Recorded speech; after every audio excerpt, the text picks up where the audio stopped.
You know, it's so funny to me, and I never really thought I'd see the day where this happens, but we're starting to see a lot of things around the Xbox console, the Xbox platform, that's happening that's realistically, had Xbox not done this weird multi-platform type of strategy, we might live in a world where Xbox is actually taking away some of PlayStation's lunch.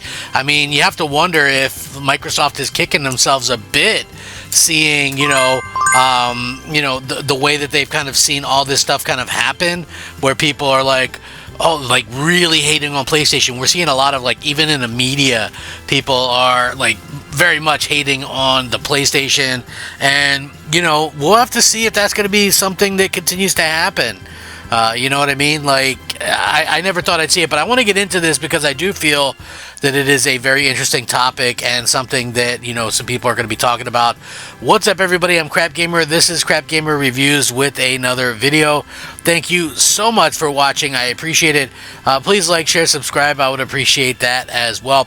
It really does help out the channel. It means a lot to me personally if you guys could do that. I do daily gaming content, so if you guys were wondering, hey, that is 100% what I am doing and what I'm about. I try to be fun yet informative. So yeah, if you guys are looking for that, step right up. Step right up. Anyway, this was funny because I saw this article on Screen Rant and I was like, oh, okay, it's very interesting, because it talks about Xbox's strategy opening eyes to PlayStation 5's biggest problems.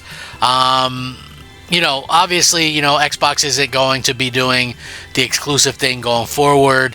But Xbox is releasing more first-party games than PlayStation and has a much stronger output, which I don't think that can be denied, right? So this isn't shocking to me. Like, I've always bought an Xbox, I've always bought a PlayStation, I've always bought these things, day one or as close to day one as I can. But when the Xbox One generation came around and the PS4 generation, I could only get one at launch, It was like, to get both would have cost $1,000, and then, you need the online for both and games for both, whatever. Largely, they were playing both the same things. The thing that attracted me to Xbox was Titanfall looked amazing. Sunset Overdrive looked great. There was, Forza Motorsport, which I love. Dead Rising 3 looked good. Rise really graphically was something. Killer Instinct being back was a big thing. So it was the exclusive games that really kind of brought me to the Xbox, right? And I know people don't realize that or whatever the case may be, but that's why I went with an Xbox, quite simply put. PlayStation had a hard time getting games out of the gate, in my opinion. It's unfortunate that happened the way that it happened, but it's just the truth. I know people refuse to admit that, but honestly, look into it. Xbox launched with that first year was absolutely phenomenal, especially when compared to what PlayStation was doing. I didn't feel like PlayStation had a whole lot to offer, whatever the case may be. So yeah, there's that kind of thought process with me as well, and listen, PlayStation eventually did kind of come into their own, which, hey, cool. I thought that was awesome that they were able to do that. And around 2018, 2019 was when I started to really kind of play a little bit more PlayStation. And then I thought the PS5 kind of kicked off strongly, but, at the same point in time, it's like they've really kind of been lackluster here recently, and a lot of people are starting to notice that, especially in the media and things. Microsoft is currently having a much stronger year on the PS5 than Sony is itself. It was noted during a recent podcast for Eurogamer where they're talking about Sony's most recent State of Play presentation.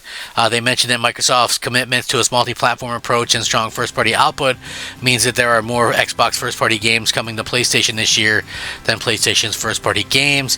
While the revelation does sound fairly unusual, it's not particularly surprising, as Microsoft has taken a far more active approach to its first-party output, with a huge lineup of titles released this year, from The Outer Worlds 2 to South of Midnight. It was only emphasized during the last Xbox Developer Direct in January, which provided closer looks at some of the year's most anticipated titles, including Doom: The Dark Ages and Ninja Gaiden 4, both of which will also release on the PS5.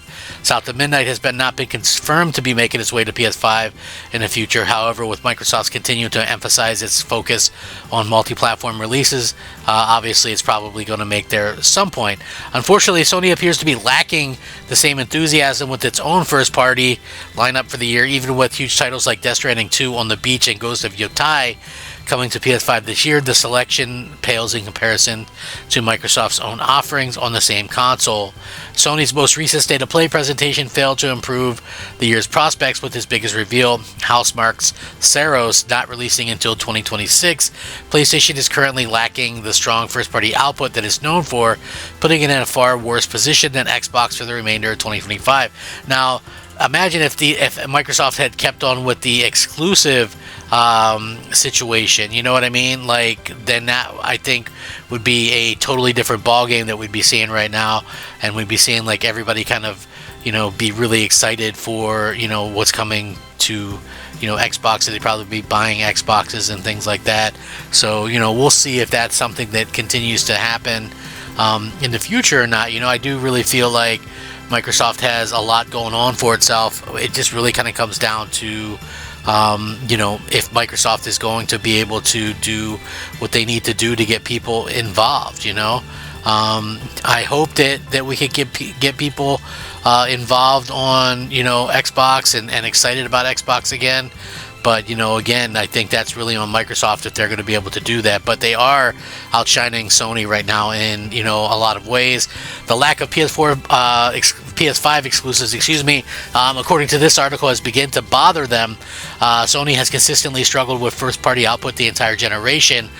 When first heard about the comparison and saw the difference in first-party output between Microsoft and Sony, it opened their eyes to the big issue with the PS5 that's been bothering him for a long time: the console's lack of exclusive titles. Something that people always admired about PlayStation across multiple console generations is the wide array of incredible exclusives that you could dive into, offering unique and game-changing experiences that, you'd be hard-pressed to find anywhere else. The PlayStation 5, however, has constantly struggled to maintain the momentum since its launch in 2020, becoming far too accustomed to seeing remasters and remakes of titles that were first released just a few years prior to make up a large chunk of the PS5's library. Now, this is funny to me because I was saying this years ago and people were calling me crazy, right? Like, if you look at the PS5, people were like, oh, they got so much stuff. I'm like, Miles Morales, that was cross-gen. Demon Souls remake is a remake. Where's the new stuff? They released Death Stranding Director's Cut, Ghost of Tsushima Director's Cut. Now they're releasing, they released the Uncharted games, whatever the case may be. Everything's been kind of the same old on PlayStation 5. And, I'm not saying I think it's a really good console, both the PS5 and the Pro, but I just feel like Sony isn't, obviously they bet wrong on some of this stuff. Obviously Sony's more recent move to port multiple games to PC has also lessened the value of the PS5 exclusives, even if it isn't bringing them to competing consoles like Microsoft is. Most frustrating about this is how Sony's actions fail to align with its promises, while Microsoft has completely embraced its approach, advertising Xbox as a brand, which I think is kind of piss poor to do. Sony consistently prides itself on its exclusive, presented them as the primary reason for players to buy a PlayStation, yet Sony currently lacks the hard-hitting exclusives on PS5 to back it up, which, I agree with. I think that, obviously, there's a situation where, Sony is going to have to do some things, and, they bet wrongly. Jim Ryan bet wrongly, whoever bet wrongly on all those games as a service games. It's not like PlayStation has nothing, and I know people will talk about, oh, well, they got this, or this. I just think, they were really, really betting wrong. Like, if it's true what, like, Yoshida says, and, like, Naughty Dog weren't sure, what they'd have to do to support a multiplayer game, like games as a service with factions or whatever it is, then how do you let them work for years and years and years without, somebody telling them, oh, you're going to need to kind of, support this or do that? Like, I think that is a real question there. How, like, that's bad management, So it just goes to show more than Microsoft is capable of bad management. So, again, we'll see how this changes over the course of the upcoming years. Maybe Microsoft can change things. Maybe Sony can get back on you know, on some things. We'll see what happens. You know, it's one of those things that we're just gonna have to wait and see. Anyway, with that being said, thank you guys so much for watching. How do you guys feel about this stuff? Let me know. Rack 'em up, fact 'em up, crap gamer 'em up. I'll catch you guys here next time. Crap Gamer out.